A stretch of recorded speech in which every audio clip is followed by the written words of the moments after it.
कृष्णमणे अवघाजनी प्रकाश काला वाटू एकमेका वैष्णवनिका संभ्रम वाकुलिया ब्रह्मादिका उत्तम लोका दाखवू काला वाटू एकमेका वैष्णवनिका संभ्रम.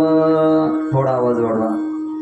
तुका म्हणे भूमंडळी, तुका म्हणे भूमंडळी, आम्ही बळी वीरगाढे काला वाटू एकमेका वैष्णवनिका संभ्रम. विठ्ठल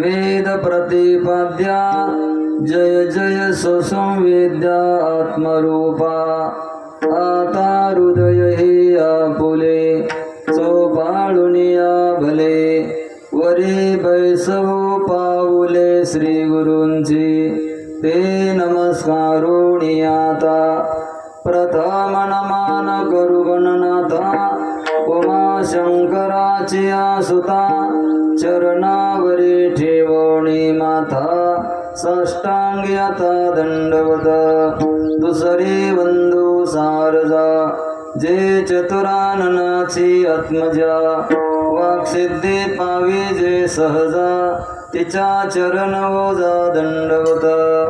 आता वंदू देव ब्राह्मण ज्यांचे पुण्य पावन प्रसन्न होणे श्रोते जन त्या माझे नमन दंडवत. आता वंदू साधू सज्जन रात्रंदिवस हरीचे ध्यान विठ्ठल नाम उच्चारती जन त्या माझे नमन दंडवत. आता वंदू रंगभूमिका कीर्तनी उभे होते लोका टाळ मृदंग श्रोते देखा त्या माझे नमन दंडवत. ऐसे नमन करो सकळा हरिकथा बोले बोबड्या बोला अज्ञान म्हणून आपुल्या बाळा चालवी सकळा नामा म्हणे जोडून या देवी तो माता परका विनंती माझी पंढरी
कंठे धरिला कृष्णमणी अवघाजनी प्रकाश काला वाटो एकमेका वैष्णवनिका संभ्रम. भगवंताच्या सेवेसाठी निवडलेला भंग श्रीमंत संत श्रेष्ठ वैराग्यमूर्ती देव निवासी जगद्गुरु तुकाराम महाराजांचा असून या अभंगाद्वारे जगद्गुरु तुकाराम महाराज नामकाल्याचं वर्णन करतात. विठ्ठल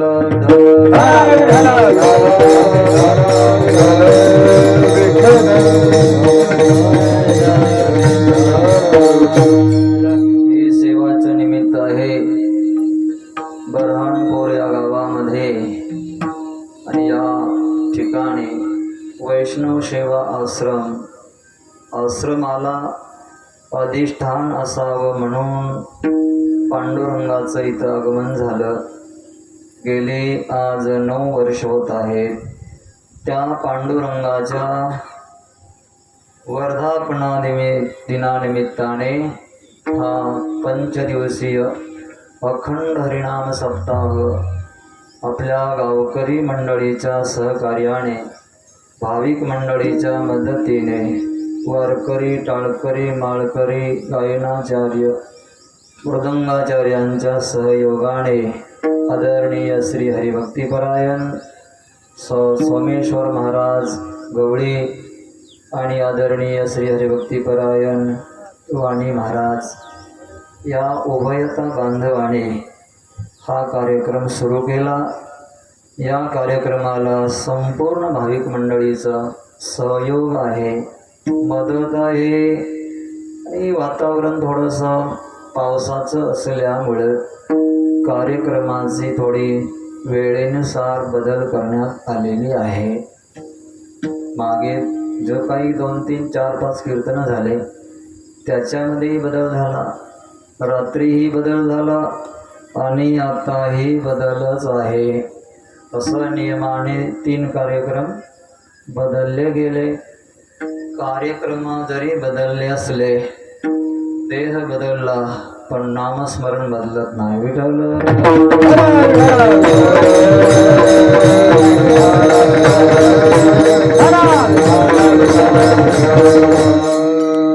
पेपरला पाहून डॉक्टर इंजेक्शन देतो, डॉक्टरचे हात बदलतात, इंजेक्शन नाही बदलत. असं आहे. रामकृष्ण हरी कधी आले? डॉक्टरचे हात बदलतात पण इंजेक्शन बदलत नाही. तसं हे काल्याचं कीर्तन आहे. मग काल्याच्या कीर्तनासाठी अभंग काल्यामधीलच थोडीशी वेळ आहे. धावत्या योगामध्ये आपण काला संपन्न करणार आहोत. पहिलं तर अभंगावर बोलावं का न बोलावं, तरी पण थोडंसं बोलतो. कंठी धरिला कृष्णमणी अवघाजनी प्रकाश. मण्याचे काही प्रकार शास्त्रामध्ये वर्णन केले आहे.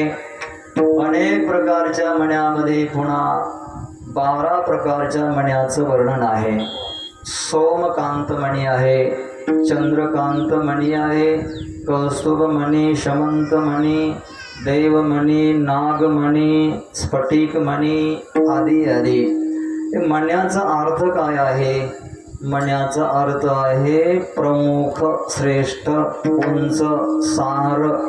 त्याला मणी म्हणतात. कळसाचं, मंदिराचं सार आहे कळस. तसं सार जे पदार्थ असतात त्याला मणी असं म्हणतात.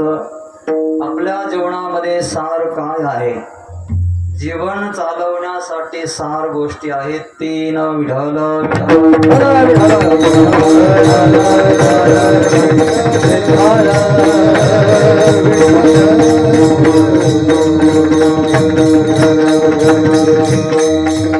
अन्नम जलम औषधीहि सारः असं म्हटलेलं आहे. आपल्या जीवनामध्ये हे जीवन चालवायला सार आहे अन्न. पहिलं अन्न जर असेल तर जीवन चालू शकतं. अन्नाविनाही काही माणसं राहतात. महिना अन्न खात नाही, वर्षही अन्न खात नाही. मग केवळ पाणी पिऊन राहतात. दुसरं सार आहे पाणी. अन्नम जलम, अन्नाचा त्याग करू शकतो. नंतर जलाचाही त्याग करू शकतो. मग जलाचा त्याग केल्यानंतर सार आहे औषधम औषधे. औषधीवरही मनुष्य राहू शकतो. औषधीचाही त्याग करता येतो. जर औषधीचा त्याग केला तर राहता येतं का महाराज? हो, राहता येतं. त्याचं नाव आहे हरेर नामैव वैष्णवाणाम आहारः. विठ्ठल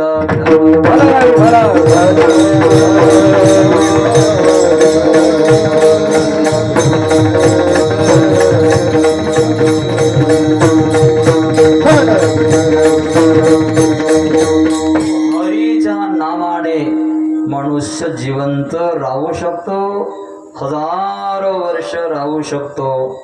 आता हे व्याख्यान आहे. जीवन जगून दाखवायचं असलं तर त्याच्यामध्ये जावं लागेल. आपण ऐकलेलं असेल, हजारो वर्ष ऋषी मुनी तपश्चर्या करत होते, ध्यानामध्ये बसत होते, अन्नाचा पाण्याचा औषधीचा त्याग करून एकांतामध्ये गुफेमध्ये बसलेले असे पुराण आदीमध्ये वर्णन आपल्याला पाहायला मिळतं. याचा अर्थ आहे सगळ्याचा त्याग केला तरी हरिनामाच्या आधारावर मनुष्य राहू शकतो. म्हणजे हरीचं नाम कोणी घ्यावं? सगळ्यांनी घ्यावं. यारे यारे लहान थोर, याती भलती नारी नर, करावा विचार न लगे चिंता कोणासी. आदी करोनी वेश्याये, आदी करून हत्ती आदी योनीमध्ये आलेले सगळ्यांनी नाम घेतलं तरी चालतं, पण घ्यावं लागतं. आणि हे जर नाम घेतलं तर हे सगळं शास्त्राचं सार आहे. सएव शास्त्र सार. विठाल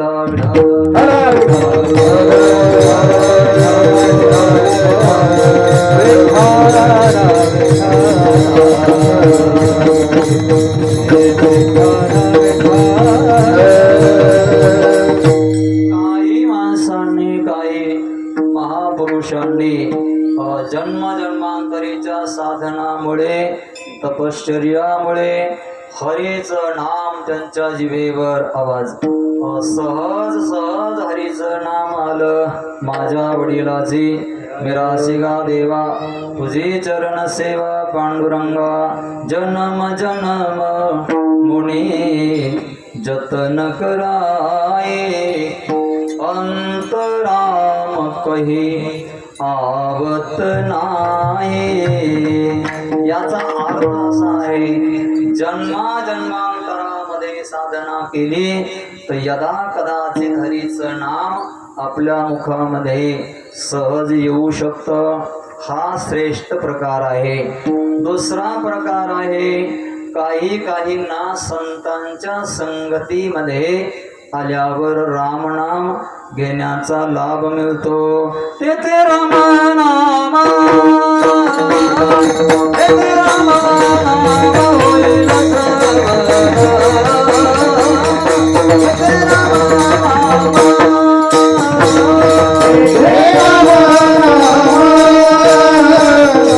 तेथे रामनाम होईल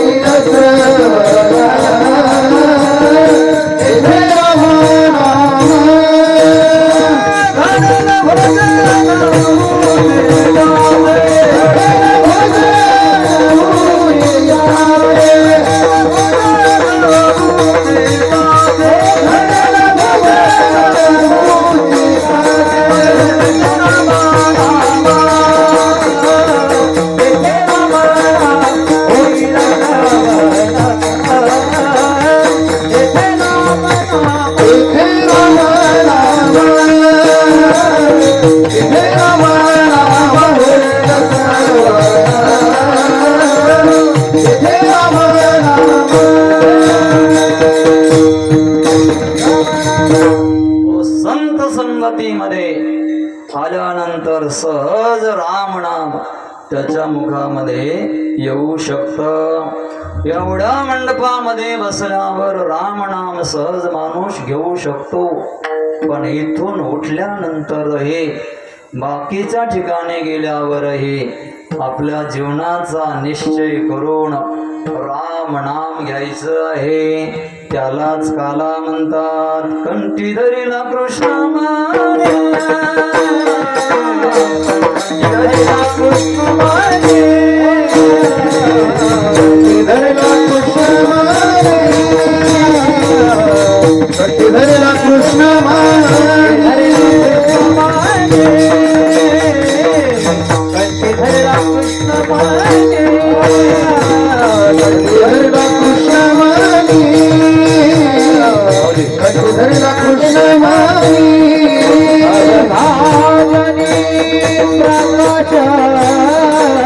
अवघाजनी प्रकाश काला वाटू एक वेगा, काला वाटू एक वेगा. प्रकाश जनी प्रकाश वाटू एक मेघा, वाटू एक मेघा.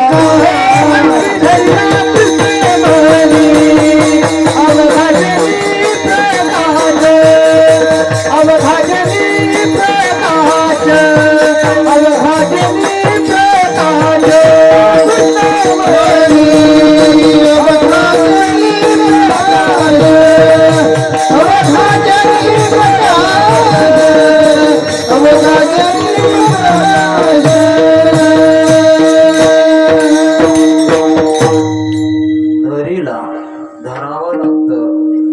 सहज हरीचं नाम येऊ शकत नाही. या मायेच्या बाजारामध्ये सहज नाम येणं फार कठीण आहे. त्याला प्राणांतापर्यंत निश्चय करून धरावं लागतं. सहज फुलाची माळ गळ्यामध्ये टाकली, हे सहज आली, हार घातला आला, पण मी धारण केला तेवढ्या पुरता आणि सोडून दिला. तसं जीवाचं होतंय. संतांनी नाम दिलं, घेतलं, माळ घातली, घरी गेला, पण सुटलं, धरलं नाही. कंठी धरीला धरायला पाहिजे. आणि धरण्यासाठी धरीला या शब्दामध्ये पुरुषार्थ आहे.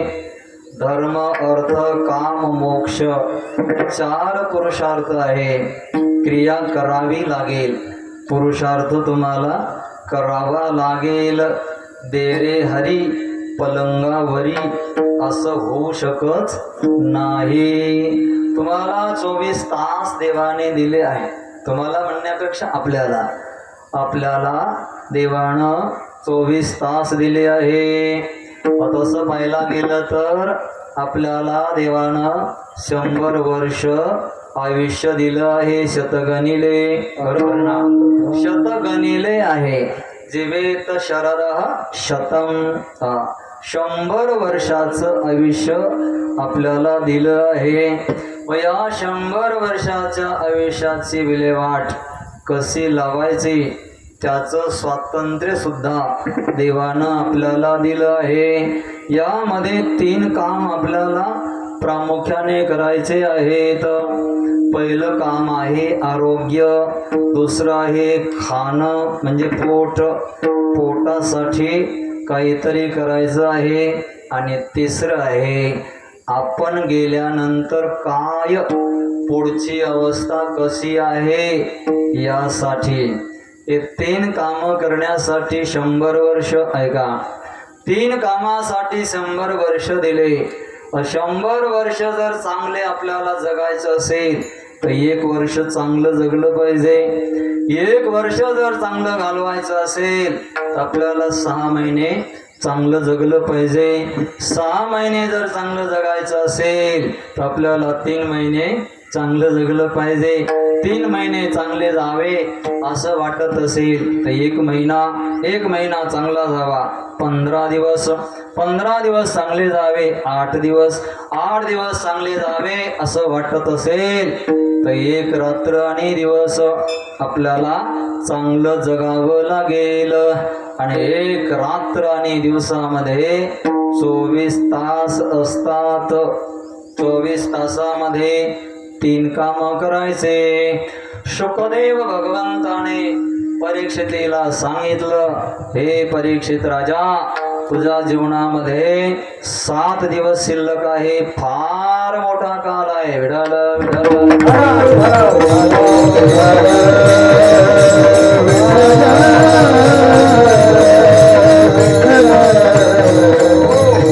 सात दिवस फारच मोठे तो. हे सामान्य नाही 7 दिवस. कधी मोठे वाटतात, कधी मोठे वाटतात. लक्ष द्या, कधी मोठे वाटतात. तुम्ही एकांतामध्ये बसा आणि रामकृष्ण हरी रामकृष्ण हरी रामकृष्ण हरी रामकृष्ण हरी बंद पडू द्यायचं नाही. फक्त खाण्याच्या वेळेला खायचा घास तेवढंच बंद पडलं, बाकी सगळं सुरू आहे. रामकृष्ण हरी रामकृष्ण हरी रामकृष्ण हरी. मग बघा किती मोठा दिवस जातो. आणि असं जर 7 दिवस जर केलं तर किती सुंदर आहे. जीवन सुंदर होईल. राजन, सामान्य माणसाची रात्र कशी जाते आणि सामान्य माणसाचा दिवस कसा जातो. सामान्य माणसाची रात्र झोपेमध्ये जाते आणि जागा झाला तो संघामध्ये जाते. दिवस जातो पैशाच्या इच्छेमध्ये आणि कुटुंबाच्या चिंतेमध्ये. विढाल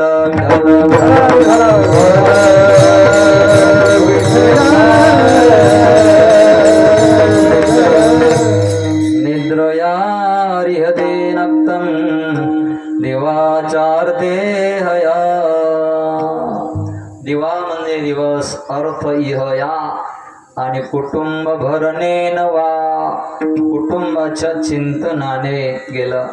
आपलं दिवसही गेला आणि आपली रात्रही गेली. राहिलंच काय आपल्यापाशी? आपल्यापाशी दुसरं धनच नाही. दुसरं कोणतं? ते गाडी घोडी माडे शेती बंगला हे सगळं आपलं नाहीये. ते आपलं खरं धन आहे वेळ, दिवस आणि रात्र. हा जो समय मिळालेला आहे, ही जे वेळ मिळालेली आहे, हेच आपलं खरं धन आहे.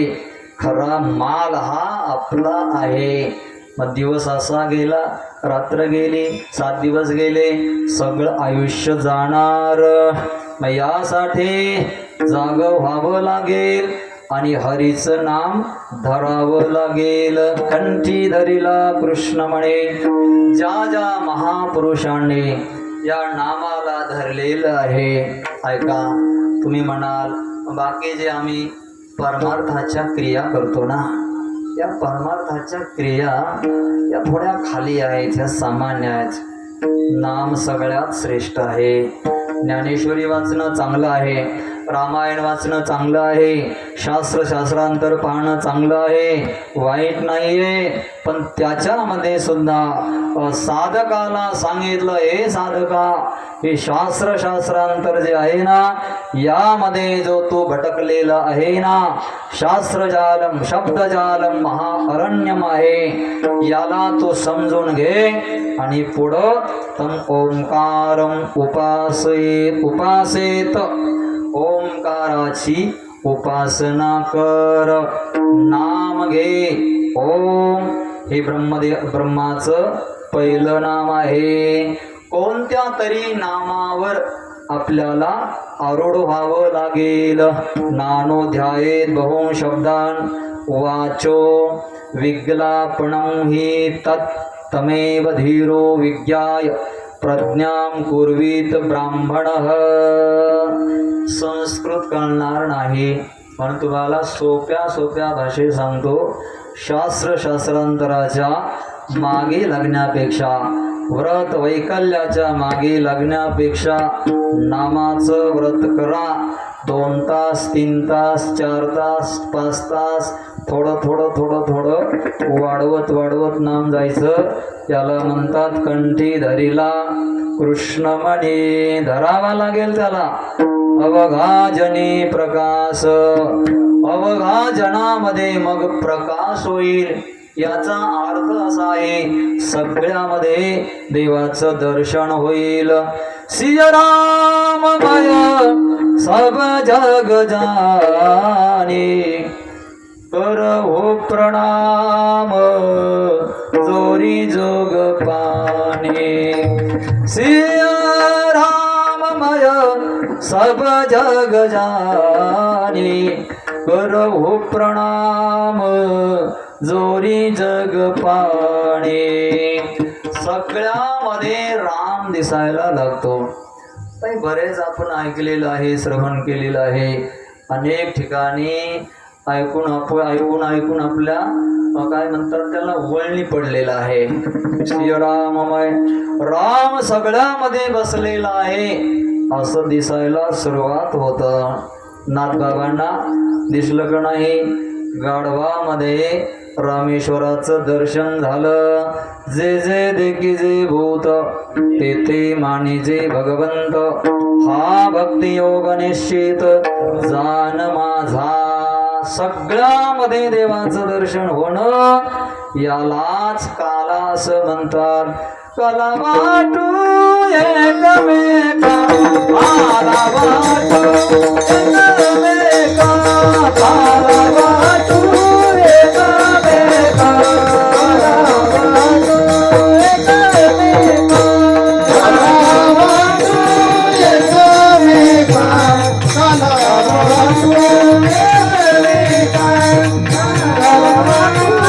एकमेका आला वाटू एकमेका आला वाटू एकमेका आला वाटू एकमेका आला वाटू एकमेका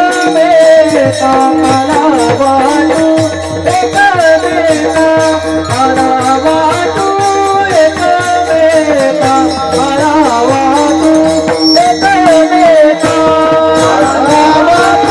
एकमेका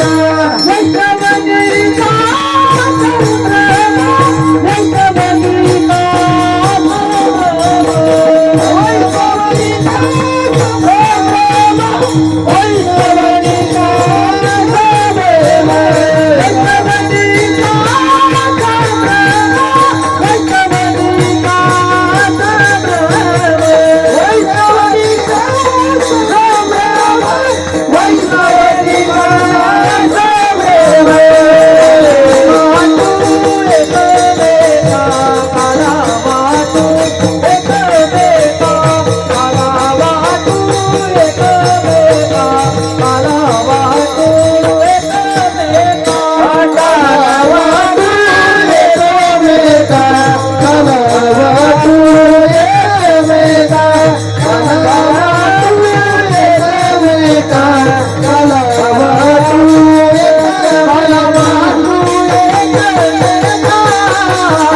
आला वाटू एकमेका आला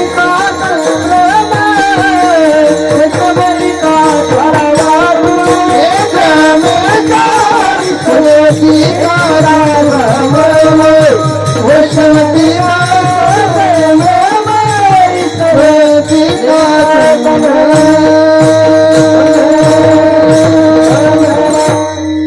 असं सगळ्यामध्ये देवाचं दर्शन होणं आणि मुखामध्ये हरीचं नाम येणं याला काला असं म्हणतात. इथे आपण आलो मंदिरामध्ये, आश्रमामध्ये काल्याचं कीर्तन चाललं आहे. एवढा हा तर काला आहेच, यामध्ये संशयच नाही.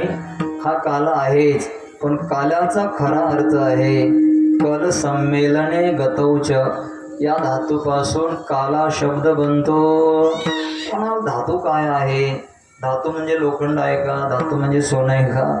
धातू म्हणजे जर्मल आहे का? धातू म्हणजे चांदी आहे का? असं वाटल तुम्हाला याला कदाचित. पण धातू म्हणजे व्याकरणामधला शब्द आहे, ज्यापासून शब्दाचे अर्थ बनतात. शब्दाचे अर्थ कळणं समाजाला जरा अलीकडं दुर्लभ झालं आहे. चांगला आहे आपला परिसर. आपल्या परिसरामध्ये चांगले चांगले कीर्तन होतात. अभंगावर बोलणारी महाराज मंडळी आहे. आणि या आश्रमामध्ये तर अशीच कीर्तन होणार. असे कीर्तन ऐकायला तुम्हाला जरा दुर्लभ आहे. आता भेटणार नाही. पुढं 10-15 वर्षे आणखी जरा वाटूळ सुटलेले आहे, वारं सुटलेलं आहे. आणि या वाऱ्यामध्ये तुम्हाला चांगलं ऐकायला मिळणं जरा दुर्लभ आहे. मग काय झालंय, समाजाची श्रवणाची पातळी कमी झाली आणि त्याच्यामध्ये आयोजन करणाऱ्यांची पातळी जास्तच नीच झाली. त्याच्यामुळं कोणाचेही कीर्तन आणि कोणालाही या गादीवर उभं करतात, त्याला माहीत नाही आणि समाजाला ऐकायला येत नाही. तुलसीदासजी म्हणले, अशा वक्त्याचं आणि समाजाचं काय सांगावं. एक आहे आंधळा आणि एक आहे बहिरा, अंध बधीर. काय महाराज, एकसा लेखा एक न सुनाही, एक न हे देखा. शिष्य बसलेला आहे ऐकायला, तो बहिरा आहे. आणि जो सांगायला गेला आहे गुरु, तो आंधळा आहे. त्याने ब्रह्माला पाहिलं नाही आणि शिष्याला ऐकायला येत नाही. म्हणजे समाजाला ऐकायला येत नाही. त्या दोघांची अवस्था अशी होते. आंधळ्याच्या गाठी लागले आंधळे, घात एके वेळे दोहीकडे. मागे पुढे अथवा दोघांचाही घात आहे, पण धातू काय, व्याकरण काय, हे जरा गोष्टी लांब राहिल्या. ब्रह्म काय, चैतन्य काय, देव काय, भक्ती काय, वैराग्य काय, लोभ काय, मत्सर काय, लोभ माया, हे सगळे शास्त्रीय शब्द आहेत, ऐकायला दुर्लभ आहे. चला, काला शब्दाचा अर्थ आहे एक, दोन किंवा तीन वस्तूचं एकीकरण होणं, याला काला असं म्हणतात. 2 किंवा 3 किंवा 4 किंवा हजारो वस्तू एकत्र येणं, याला काला म्हणतात. फुटलेलं गाव एकत्र येणं, त्याला काला म्हणायचं. 2 झालेले घर एकत्र येणं, त्याला काला म्हणायचं. फुटलेले आश्रमवासी एकत्र येणं, त्याला काला म्हणायचं. महाराज मंडळी एकत्र येणं, त्याला काला म्हणायचं. अनेकाची अनेक मतं जिथं येतात, त्याला काला म्हणत नाहीत. एका जाग्यावर येणं, पांगलेला जाती समाजाच्या भावनेमध्ये विखरलेला समाज एकत्र येणं, त्याला काला म्हणतात. आता या गादीच्या भोवती हे संकट आलेलं आहे. कोणत्या देशातलं आहे, कोणत्या जातीचं आहे, कोणाचा शिष्य आहे, इथपर्यंत जर मजल चाललेली असेल तर धिक्कार आहे अशा विचार प्रवृत्तीला. ऐका ना, मागे साधू संत झाले, चोखा मेळा, गोरा कुंभार, सावता माळी, नरहरी सोनारा, कोणत्या सगळे जातीचे साधू संत एकत्र आले आणि विठ्ठलाने त्यांना जवळ घेतलं. विठो माझा लेकुरवाळा. बहुतेक त्यांना सांगायचं होतं की पुढं असे तुम्ही विखरू नका, एक व्हा. जातीच्या नावाने, प्रांताच्या नावाने विखरलेला समाज, भ्रमित झालेला समाज जिथे एकत्र आणण्याचं सामर्थ्य असतं, त्याला काला असं म्हणतात. आणि तो काला साधू संतांनी केला. एकच टाळी झाली चंद्रभागे वाळवंटी, ज्ञानराज माझा गोपाळा सेला या वाटी. नामदेव कीर्तन करी पुढे देव नाचे पांडुरंग, जनी म्हणे ज्ञान देवा बोला अभंग. 108 संतांची मांदियाळे कीर्तनाला उभे आहे. नामदेव महाराज कीर्तनासाठी उभे आहेत. डोक्याला फेटा, अंगामध्ये सदरा पाहिजे, धोती पाहिजे. ही कीर्तनाची मर्यादा आहे आणि या कीर्तनाच्या मर्यादामध्ये नामदेव महाराज कीर्तनासाठी उभे. जनाबाई पाठीमागे उभे. चौयुगाचा भक्त नामा उभा कीर्तनी पाठीमागे डोळे झाकुनी उभे ते जणे. महाराष्ट्रामधल्या लोकांनी अभंग वाचावे आणि बघावी परंपरा. पाठीमागे जनाबाई उभी आहे, या गादीवर नव्हते. विठ्ठल विठ्ठल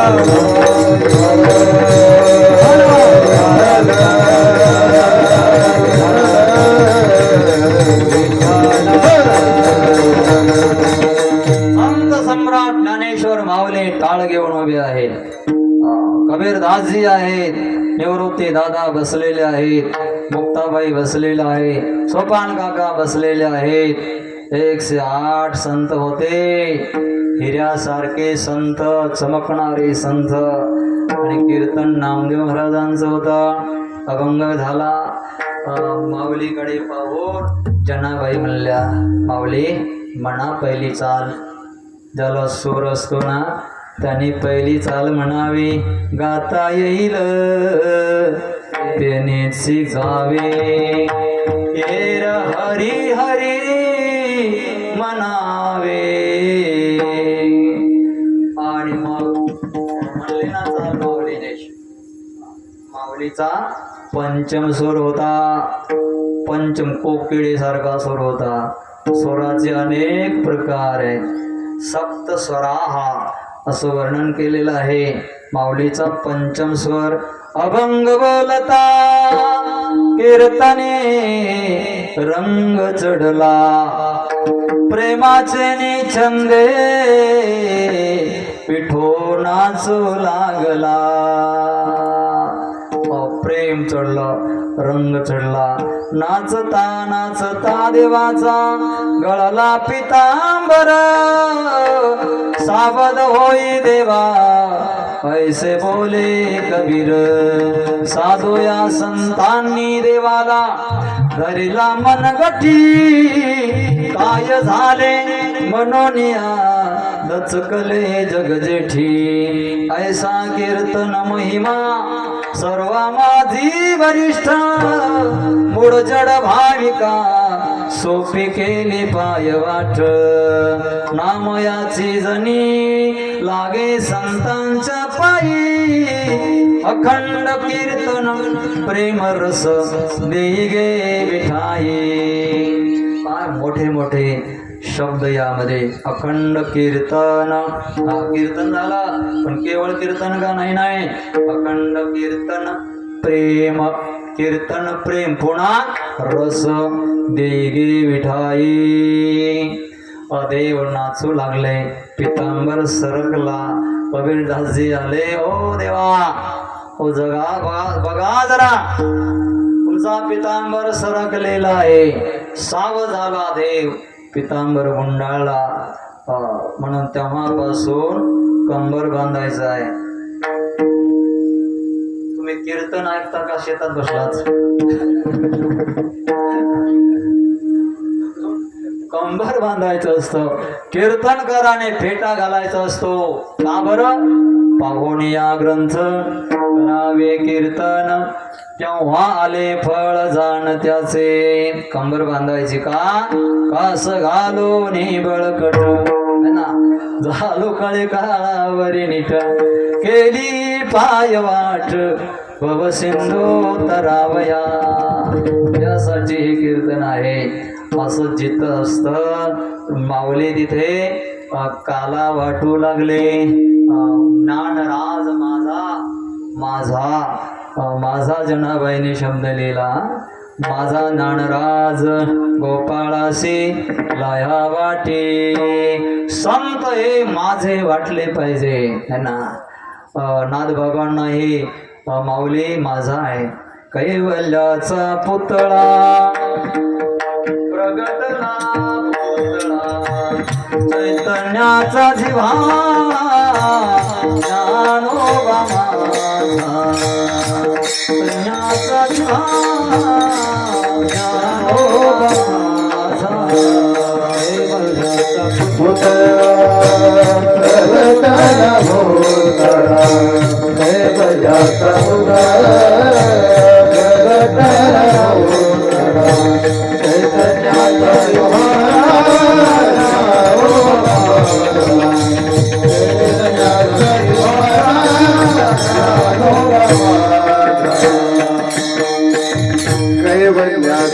दुसया प्रगटन भूतळा दैवत्याचा पुतळा प्रगटन भूतळा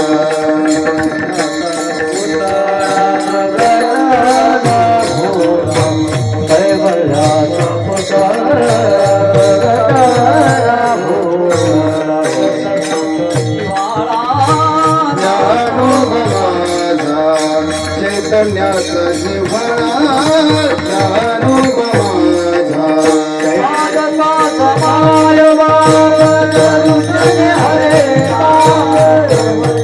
माय बाप धरून हरे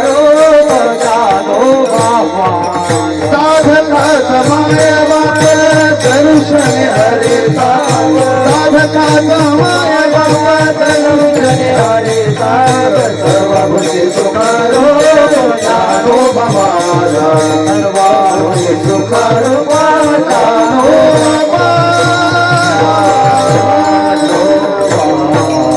वादविले जड भिंती हरली जागयाचे भ्रांती मोक्ष मार्गेचा सांगाती ज्ञानोबा माझा.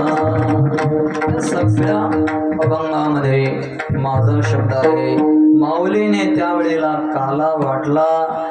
भागवतामध्ये किंवा आपला महाराष्ट्र जर सोडला आपण तर काला शब्द शक्यतो ऐकायला मिळत नाही. उत्तर प्रदेशमध्ये गेलो, पंजाबमध्ये गेलो, बाकी कुठेही जा काला नाही.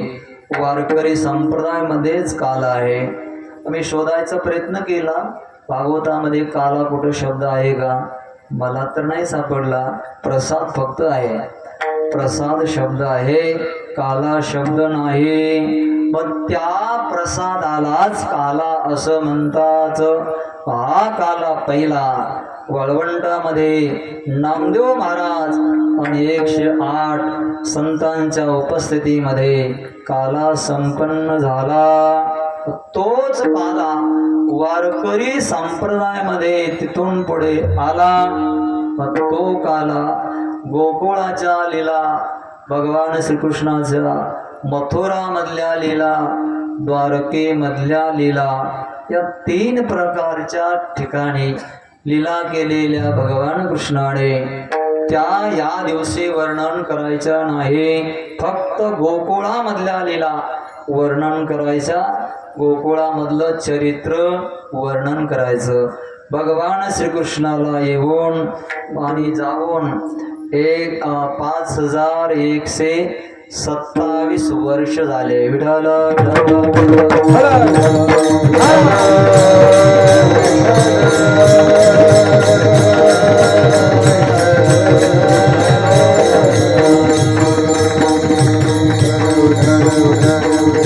त्यावेळेला भगवान कृष्ण आले तेव्हापासून 125 वर्ष या धर्तीवर राहिले. येत असताना ते तर बंदी खाण्यामध्ये आले. वसुदेवाने गोकुळामध्ये आणलं आणि मायेला घेऊन गेले. कृष्णाला तिथं ठेवलं. यशोदाने या रोहिणीने पाहिलं, यशोदेला जाग केलं. त्याच रात्रीमध्ये नंदबाबाला स्वप्न पडलं होतं आणि स्वप्नामध्ये देवाचं दर्शन झालं होतं. 3 वाजता स्वप्न पडलं. स्वप्नामध्ये जर देवाचं दर्शन झालं तर समजायचं आपली भक्ती चांगली आहे. आणि जर का नोटाचे बंडल स्वप्नात आले समजायचं आपण कीर्तन बंडलासाठी करत आहोत. आपल्या स्वप्नामध्ये जर का भूत आलं तर समजायचं आपली क्रूर वृत्ती आहे. तसं सांगू नका इथं कोणाच्या आलं असलं तर. माझ्या स्वप्नात एकदा भूत आलं आणि तेही सुकलेश्वरमध्येच आश्रमातच आलं. वडाचं झाड आहे बाबा, तुम्ही पाहिलं वडाच्या झाडापाशी आलं बरं का वाणी बाबा. मग ते वडाच्या झाडापाशी भूत पाहिलं, खरोखरच पाहिलं स्वप्नात बरं का. त्या भूताला पाहून मी काय म्हणलं, पुढचं चांगलं आहे. भूताला पाहून म्हणलं मी, अय भूता राम राम म्हण, तुझा उद्धार होईल. हे मला बरं वाटलं. मग याचा अर्थ असा झाला की भूताचाही जर स्वप्नामध्ये उद्धार होण्याची प्रवृत्ती आहे तर समाजाचा आणि आपला का नाही उद्धार होणार. म्हणून राम राम राम राम बोलायचं. हा थोडा विश्वास स्वप्नापर्यंत पोहोचला याचा अर्थ आहे आपला विश्वास खरा आहे. उद्धार होणार. स्वप्नामध्ये देवाला 4 वेळेला देवाचं दर्शन होतं. पहिलं स्वप्नामध्ये, नंतर मूर्तीमध्ये, नंतर सगळ्यामध्ये आणि नंतर स्वतः अहम ब्रह्मास्मी, मी वासुदेव तत्वता अशी स्थिती होते. नंद बाबाला स्वप्नामध्ये कृष्णाचं दर्शन झालं, जागे झाले, उठले. त्यांचा नेम होता रोज गायीची सेवा करायची. गायीची सेवा करायला गेले, गायीची धार काढू लागले. जो स्वप्नामध्ये कृष्ण कन्हैया आला तोच कृष्ण कन्हैया गायीला पित असताना दिसला. बकेट बाजूला केले, धरायला गेले, अदृश्य झाला. तेवढ्यामध्ये रोहिणी पळत पळत आली.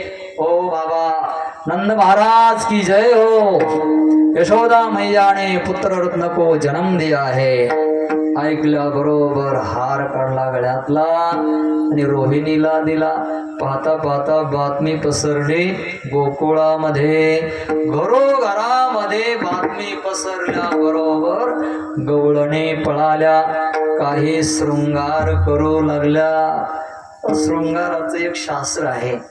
16 प्रकारचा शृंगार केला पाहिजे. पायामध्ये जोडवे, पैंजण, हातामध्ये अंगठी वगैरे, नाकामध्ये, गळ्यामध्ये, इथं इथं इथं, इथून इथं सगळा शृंगार डोंगरे महाराजांनी सुंदर वर्णन केला.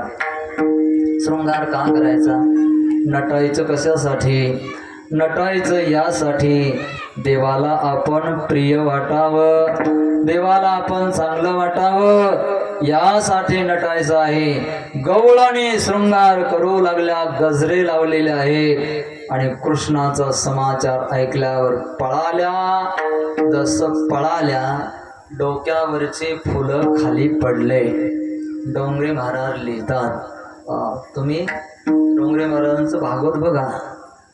डोंगरे महाराज ती व्यक्ती आहे भागवताविषयी भागवत कथा करत असताना त्यांनी कधी सेठ शेठाणीचं नाव घेतलं नाही आणि कधी असं एखाद्याकडे पाहिलं नाही. असं फक्त कृष्णाच्या मूर्तीकडे आणि भागवताकडे पाहिजे, असंच बसायचे.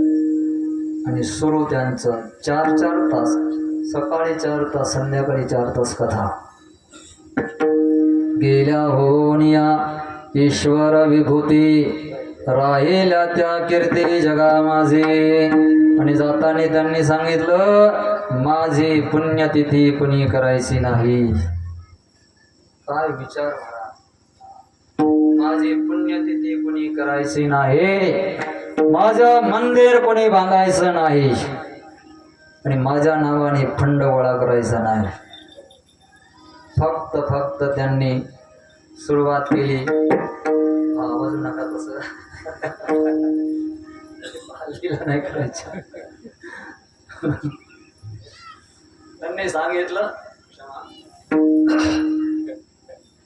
त्यांनी सांगितलं फक्त पंढरपुरामध्ये त्यांच्या नावाने खिचडीचा प्रसाद आजही मिळतो, तेवढा सुरू केला, बाकी नाही. किती मोठे विचार. रामसुख साधक संजीवनी ज्यांनी लिहिली, रामसुखदासजी महाराज, त्यांचा फोटो नाही छापू दिला ग्रंथावर, फोटोच नाही ग्रंथावर. एकाने काढायला गेला, कॅमेऱ्यामध्ये फोटोच निघाला नाही महाराजाचा. आम्ही ऋषिकेशला होतो तेव्हा लपून काढायचा प्रयत्न केला, पण कॅमेऱ्यामध्ये फोटोच आला नाही. आणि मग त्याला डोळे उघडून सांगितलं, परत प्रयत्न करायचा नाही, परत फोटो काढायचा नाही तर आपण चला फोटो काढा फोटो काढा. धाब्यावर गेले महाराज, फोटो काढा. मुंबईला गेले महाराज, फोटो काढा. वैष्णव सेवा आश्रमाला आले महाराज, फोटो काढा.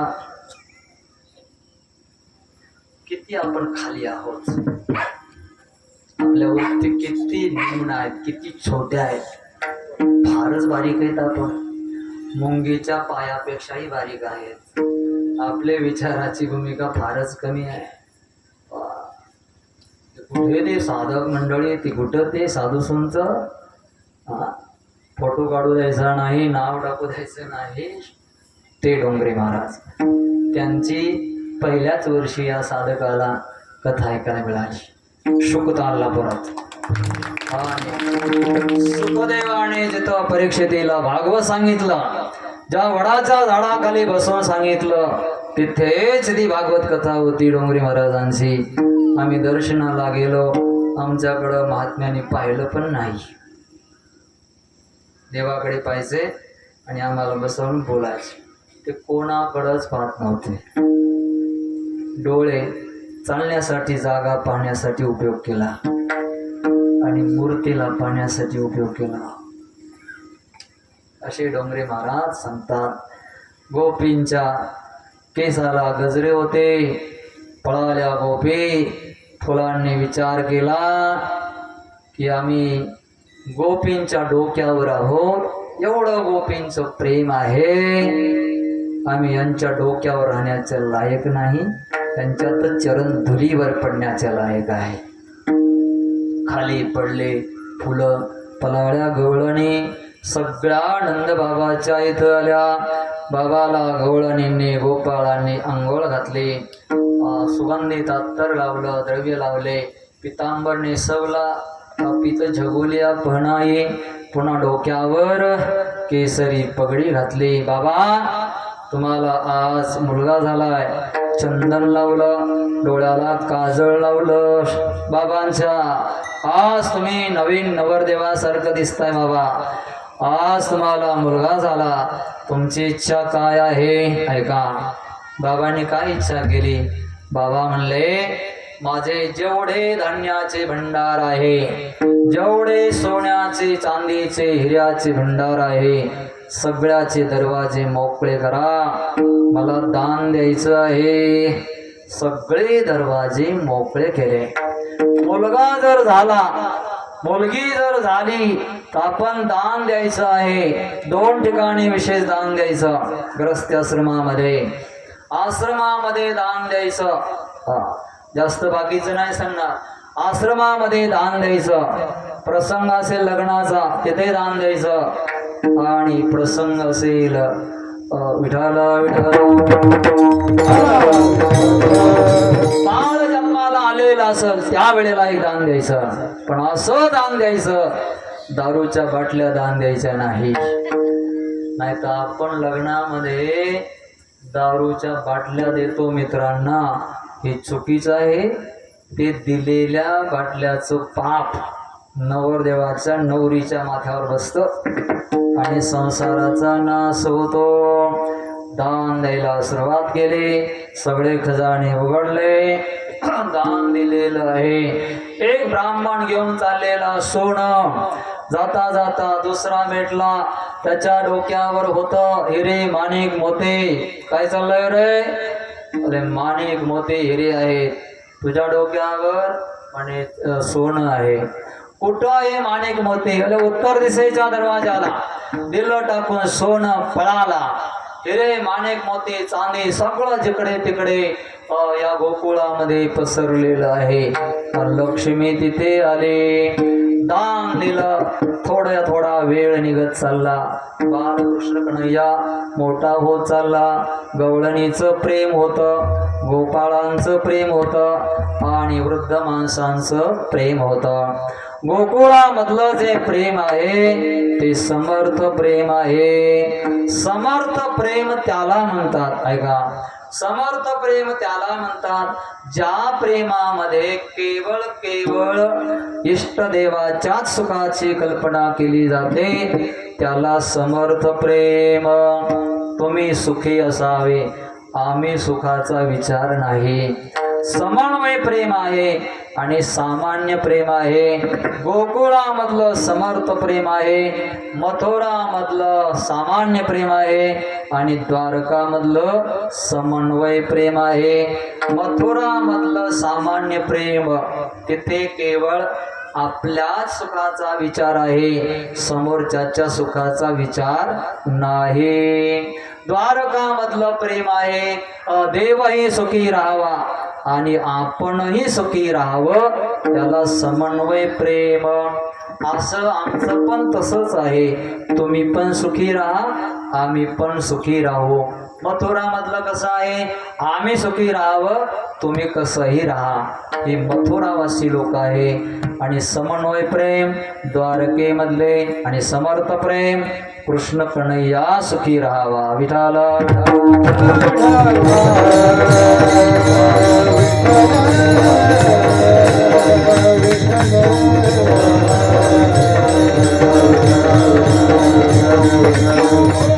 गवळणींचं गोपालांचं प्रेम समर्थ होतं. आम्हाला दुःख झालं तरी चालेल, पण कृष्ण कन्हैया सुखी झाला पाहिजे. तत्सुखे सुखित्वं प्रेम लक्षणं, याची आवडी संसार तेजे लागे माये. म्हणून मथुरामध्ये नायकाला गेला, द्वारकामध्ये नायकाला गेला, फक्त गोकुळामध्ये काला केला. का बरं? गोकुळामध्ये 3 गोष्टी आहे. समर्थ प्रेम करणारे संत आहे, समर्थ नाम निरंतर तिथं चाललेलं आहे आणि समर्थ भगवान तिथं आहे. म्हणून तिथे काला कथा त्रिवेणी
दोषाचे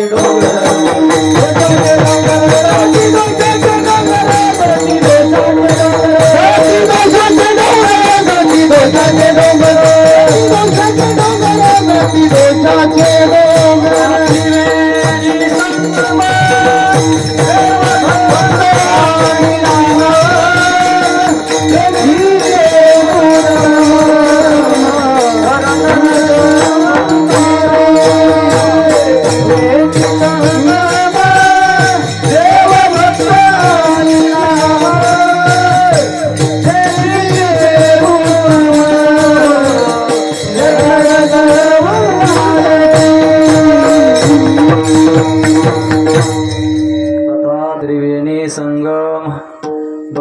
साठी टाळ्या वाजवा एकदा. हे कीर्तनकारांची पद्धती विसरत चालली म्हणे बाबा. हे लागतं प्रत्येक कीर्तनात. हे वारकरी कीर्तन आहे. जिथे तिघ जण असतात तिथे काला असतो.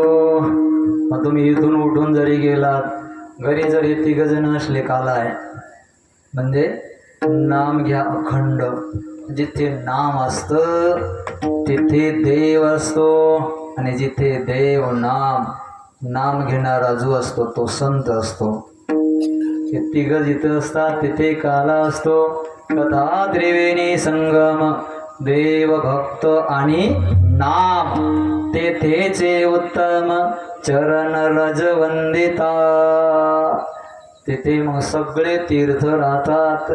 सगळे पुण्य पर्व काळ येतात. अशा काल्याच्या ठिकाणी सगळे येतात. आता मागे प्रयागराजला महाकुंभ मेळा झाला आहे की नाही. मागे जानेवारीमध्ये तुम्ही गेला असताल. इथले काही माणसं कोण कोण गेला हातवर करावं. बाबा गेले. हा एक जणच गेले. इकडे लाजू नका. तिघ जण 5 6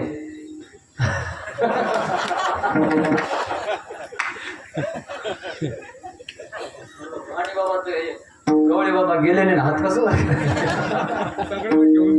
सगळ्याला घेऊन 7 जण गेले. आणखी कोणी गेलंय का. 8 जण गेले. हा मी पण 1 9 8 नको 9 9 माणसं गेले महाकुंभ पर्व मेळ्याला आहे की नाही. मग बाकीचे गेले नाही. बाकीच्यांना काय झालं. पैसे नव्हते का गेले नाही. 144 वर्षानंतर हा कुंभमेळा आला. किती 144 वर्षानंतर हा कुंभमेळा आला. आता पुढं आपण आता तर नाही जाता आलं आपल्याला. पण जे गेले नाही त्यांनी पुन्हा 144 वर्षानंतर का होईना जावं. ऐकतात जाग्यावर जाणं होईल का आता पुन्हा. नाही कुठे जाऊ तपास लागणार नाही. चला नाही जाता आलं कुंभमेळ्याला काही हरकत नाहीये.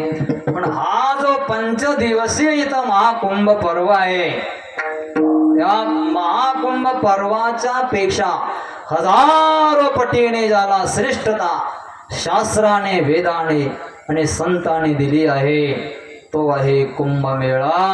हरीचं नाम हरीला आवडणारे संत आणि हरीचं उपस्थिती जिथं असते तिथे हजारो कुंभमेळे येतात. हजारो पुण्य पर्व काळ त्या ठिकाणी राहतात.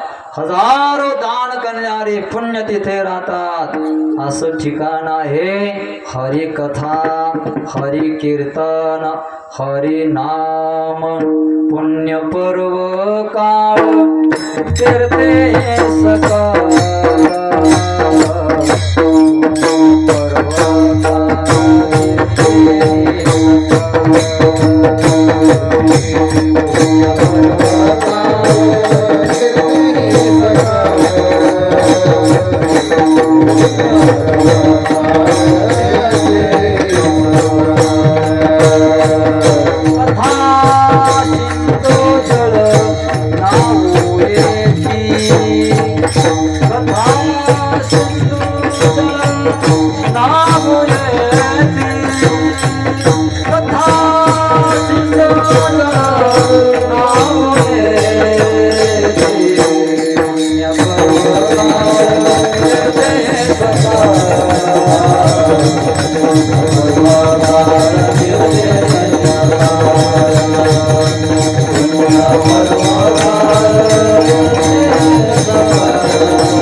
काल्याच्या ठिकाणी येतात, काल्याच्या ठिकाणी येतात. असा काला तिथे होतो जिथे हे तिघ असतात.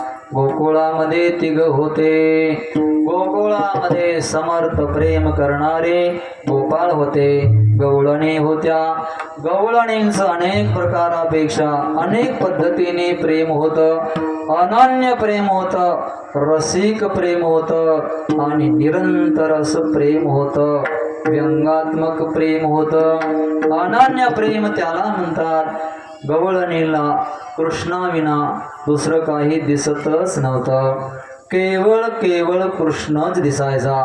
त्यांना दुसरा पुरुष दिसतच नव्हता. त्याला अनन्य प्रेम म्हणायचं. निरंतर प्रेम, तैलधारावत त्यांची वृत्ती कृष्णामध्येच होती. त्याला निरंतर प्रेम म्हणतात. रसिक प्रेम, रसिक प्रेम म्हणजे कोणत्याही क्रियामध्ये कृष्णासाठीच आपण ही क्रिया करतो म्हणून मन लावून ती क्रिया करत होत्या. त्याच्यामध्ये कृष्णाला दही मिळणार आहे, कृष्णासाठी हे आम्ही सगळं करत आहोत. धुणं धुवायला गेलं तरी कृष्ण आम्हाला दिसणार आहे, त्याचं दर्शन होणार आहे म्हणून धुणं धुवायला जायचं. पाण्याला जायचं ठरलं तरी यमुनेच्या काठी कृष्ण येणार आहे, तिथे दर्शन होणार आहे म्हणून पाण्याला जायचं. भरला ओलांडून रे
एकदा यशोदा मैयाने कृष्ण कन्हैयाला सांगितलं, लाला बस आता गोकुळामध्ये राहायचं सोडून दे, तू फार खोड्या करत आहे, तुला काहीतरी काम पाहिजे.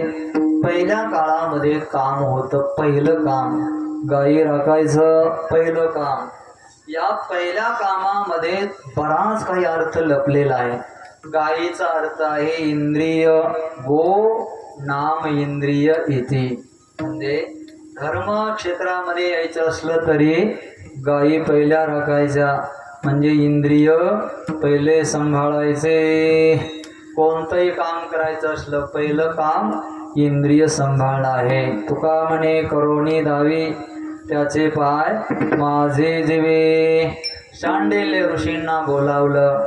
शांडिल्य ऋषीच्या हाताने कृष्ण कन्हैयाच्या कर्वे गायीची पूजा करायला लावली. गायीची पूजा कृष्णाने केली. दर्शन घेतलं गायीचं. हातामध्ये यशोदाने काठी दिली, खांद्यावर कांबळी दिली आणि पायामध्ये चप्पल घालायला पुढं केले. सांगितलं, लाला उद्या तुला गायी सांभाळायचं आहे, पायामध्ये चप्पल घाल.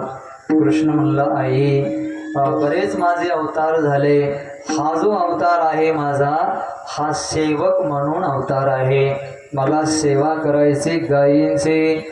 गाय माझी मालक आहे. मालकाच्या पायामध्ये जर चप्पल नसेल तर नौकराने घालण्यामध्ये अर्थ नाही. म्हणून मी पायात चप्पल घालणार नाही. कृष्ण कन्हैयाचे गोकुळामध्ये 3 नेम होते. एक होतं पायात काही घालायचं नाही, शिवलेले कपडे घालायचे नाही आणि स्वतःच्या घरचं काही जास्त खायचं नाही. म्हणून दुसऱ्याच्या घरचं जास्त खायचं. मग कृष्णाने स्वतःच्या घरचं कधी जास्त खाल्लं नाही. म्हणूनच वारकरी जास्त सत्यावर असतात. जास्त खायचं नाही घरचं. कधी सुट्टीची वेळ आली पावसाळ्या हिवाळ्यामध्ये तर मग घरचं खायला मिळतं, नाही तर 12ही महिने बाहेर. कृष्णाने तसं केलं. 3 नेम. कृष्ण म्हणला आई चालणार नाही, पायात मी काय घालणार नाही. ठीक आहे, तुझी इच्छा. लाला तुला गाई सांभाळायला जायचं. ठीक आहे आई, मी एकटा जाऊ का सगळ्याला घेऊन जाऊ? बोले तुझ्या मित्रांना घेऊन जा ना. अरे तुम्ही गाया घेऊन सर्व मारला.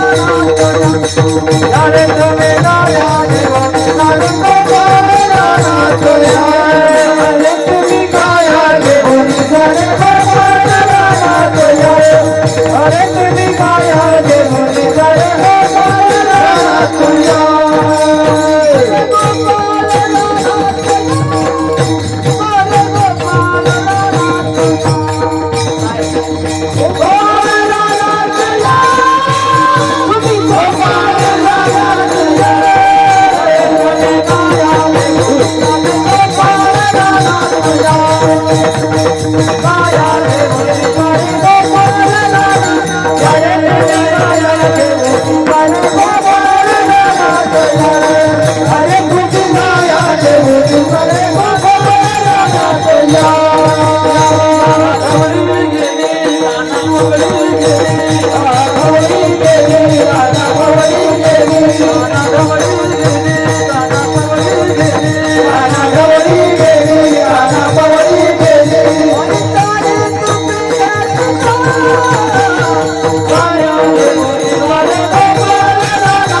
गायी सांभाळायचं असतील जरा ओपन करा, मोकळा करावा.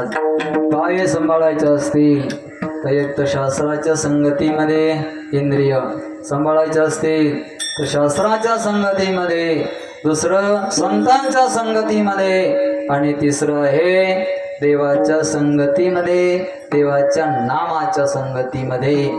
गायी जर सांभाळायचा प्रयत्न केला तर गायी सांभाळता येतात. गायी सांभाळायला निघाले, चाललेले होते. गोधने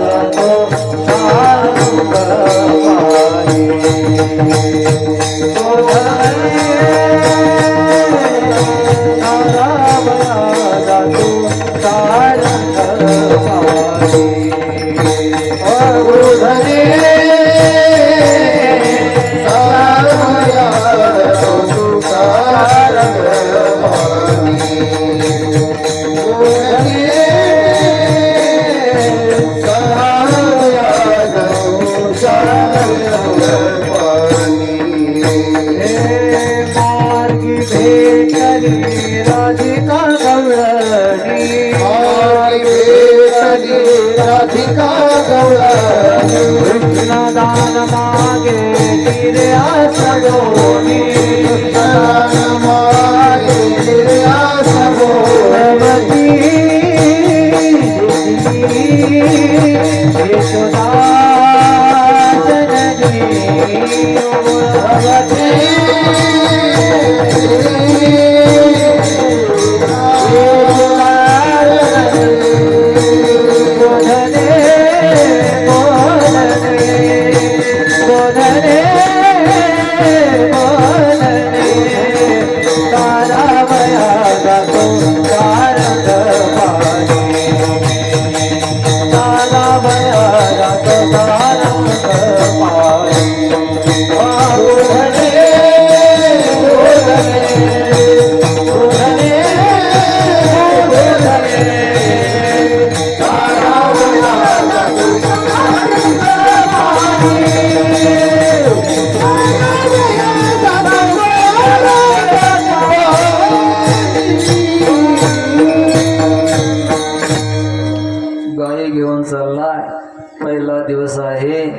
यशोदेला वाटलं माझं बाळ गाई चाराय चाललंय, कुठपर्यंत गेलं असावं पाहावं, डोळ्याच्या पलीकडे जाणार, दिवसभर भेटणार नाही.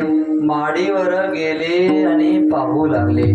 एवढ्यामध्ये समोरून एक कोणीतरी स्त्री आलेली आहे. कृष्णापाशी आले आणि कृष्णाने तिच्या साडीला धरलं. हे पाहिलं यशोदेला राग आला. माझे हे संस्कार, पर नारीच्या साडीला धरतो. यशोदा पळत झाली, कानाला म्हणली, काना अरे हे काय आहे? पर नारीसे कैसा रे झोंबसे.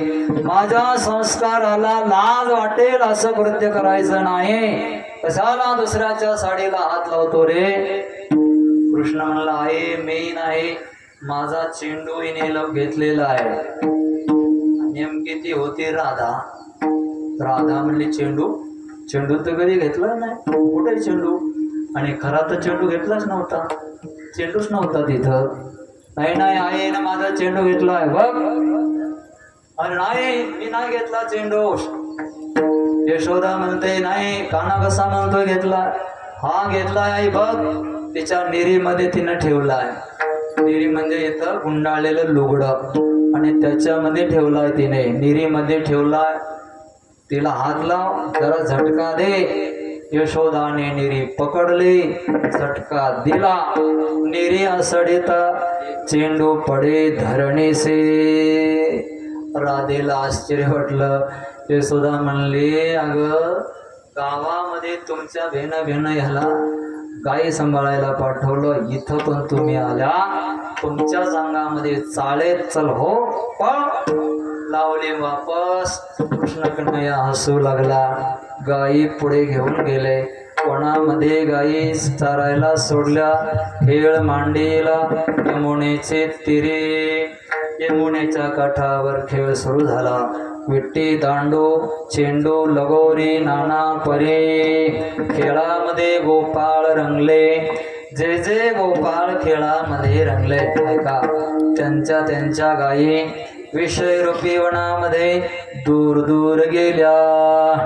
आता जेवढे गोपाळ खेळामध्ये रंगले, कोणी कोणी आपल्या प्रपंचामध्ये रंगलं, कोणी कोणी आपल्या दुसऱ्या प्रपंचामध्ये रंगलं. ते रंगणच आहे. बाकी ठिकाणं जाणं सुद्धा रंगणच आहे. आणि जसे जसे आपण रंगू ना खेळामध्ये, खेळ खेळायचा, प्रपंच खेळ आहे, खेळायचा, अवश्य खेळायचा. प्रपंच हा खेळ आहे. शेती भाडी सगळं लेकरं बाळ सांभाळायचे, पण एवढं रंगून जायचं नाही की 70 वर्ष झाली तरी आपल्याला भान नाही.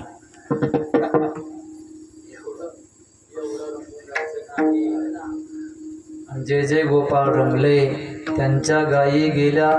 विचार करा थोडा, 50-60 वर्ष कसे निघून गेले आपले, लक्षात तरी आलं का आपल्या?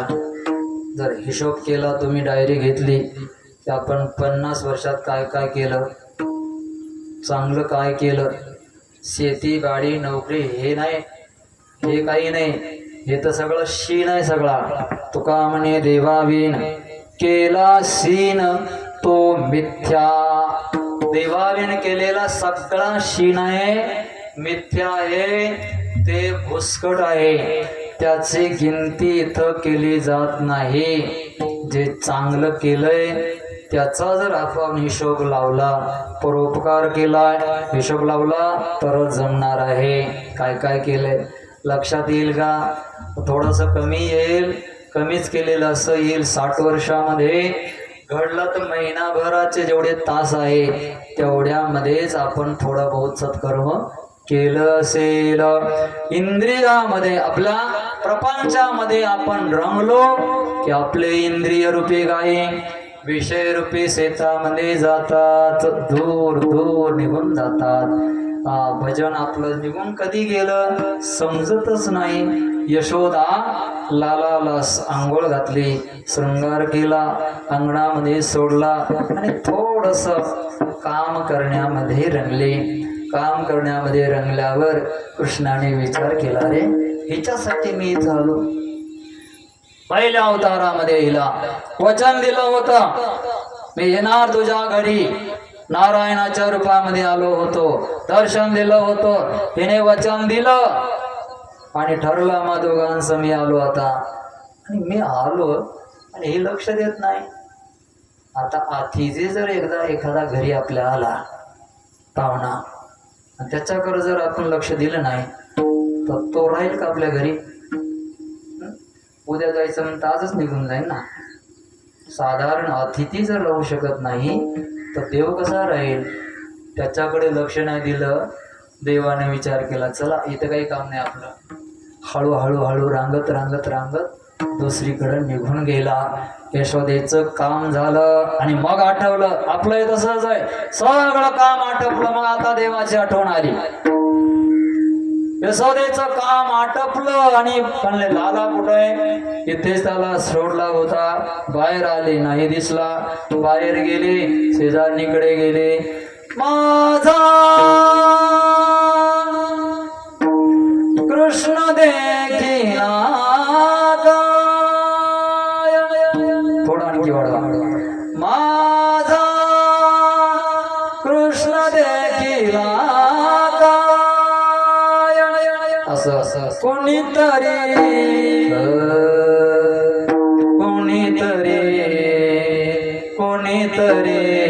सांगा गे सांगा.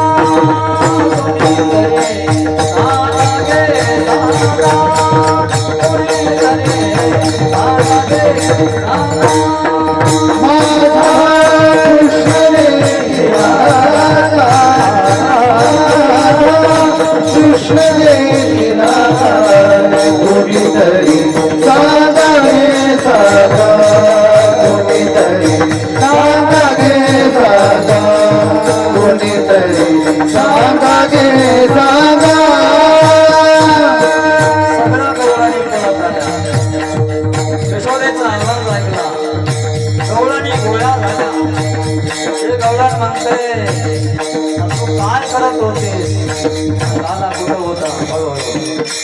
तू काय करत होते तेव्हा? मी सारवित होते चूर. प्रपंचाची चूर सारवत बसले तर भजन आपलं सहज निघून जातं. प्रपंचामध्ये जर आपण रमलो तर काना हृदयामधला परमात्मा त्याला आपण विसरून जातो. मी सारवित होते चूर, अंगणी रांगत होते फुला, कैसे फुला पडली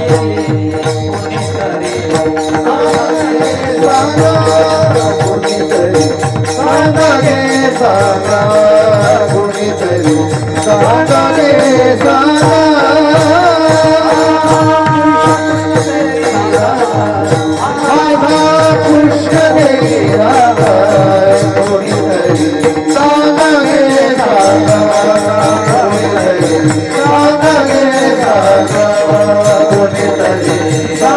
गे सांगा.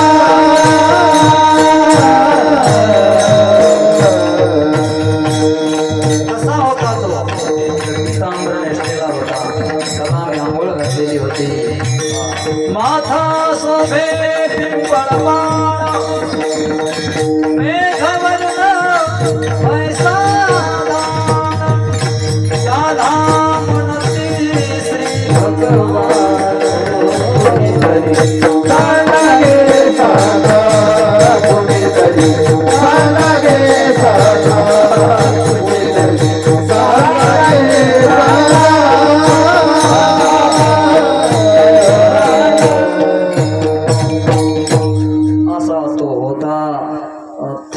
माणूस रंगलं की देव निघून जातो, भजन निघून जातं आणि विसरून जातो. आपण सहज विसरलेलं पण आठवत नाही बाबा. आपला नेम आपण करत होतो ते बंद झाला हे पण लवकर लक्षात येत नाही. असा मायेचा आणि प्रपंचाचा पगडा आहे. भले भले सहज विसरून जातात. रंगले खेळामध्ये, गायी गेल्या दूर दूर दूर, पेंद्या वाकड्या सुदामा गोबड्या कृष्णाकडे पाहू लागले. त्याला आऊट केला पाहिजे आणि याच्यावरून आपल्याला उड्या मारायच्यात, तेव्हा आपल्याला समाधान लागणार आहे. याच्यावर उड्या मारण्यासाठी आपण इथे आलो. किती जन्म झाला फेरा, गणित नाही जी जातारा, पडिलो आवर्ती भोवरा, कोळसा थोळ माया जाळ. पेंड्या सुदामा वाकड्या बगड्या प्रयत्न करतात, पण हा आऊट कुठं होतोय? हा काही सामान्य का? आऊट नाही होत. आऊट तेव्हा होईल जेव्हा पकवादी गट्टे पडतील. त्याच्याशिवाय कृष्ण आऊट होणार नाही. पेंद्या सुद्धा एकामेकाच्या तोंडाकडे पाहू लागले. कुणी घड्याळाकडे पाहतोय, कुणी आभाळाकडे पाहतोय, पण कृष्ण काय आऊट होईना. काय करावं गड्या?